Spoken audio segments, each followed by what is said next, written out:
حوالي الكعبة بيدي. شوفوا عضلاتي.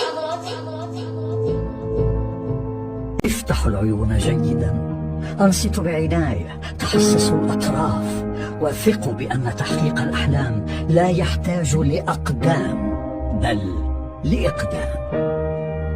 هو الطفل القطري المبتسم قاهر المستحيل الذي طوع الإعاقة وامتطى الطموح وعبر بنصف جسد وبإرادة جامحة عظيمة فائقة هائلة.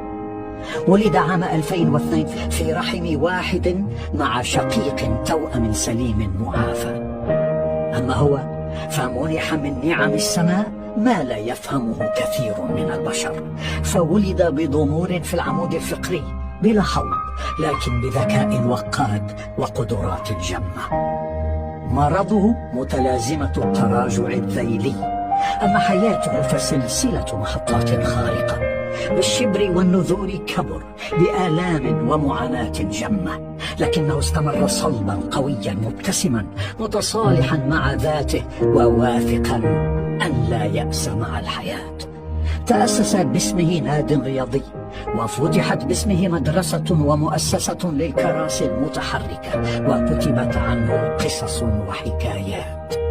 يعشق التزلج والكاراتيه والسباحة والسفر، ويحلم بثلاثة: أن يصبح بحارا وطبيبا ووزيرا خارجية، وهو واثق أنه قادر بإرادته على تحقيق الحلم. طاف بربع جسد وبنصف عمود فقري حول الكعبة 7 أشواط وأذهل، وتزلج وتسلق القمم ولعب الدلافين، وحاضر وغنى وضحك وحطم أرقاما قياسية. وهو في كل هذا لم ينس أن يخبر من يفترض أن يسمعه أن العالم مليء بالمعاناة وبالمعجزات. هو غانم أبدا في مواجهاته مع كل تفاصيل الحياة، ومحبوب دائما أينما مر وحل. فلنستقبله معا ولنهتف معه بصوت عال جدا: لا مستحيل تحت الشمس.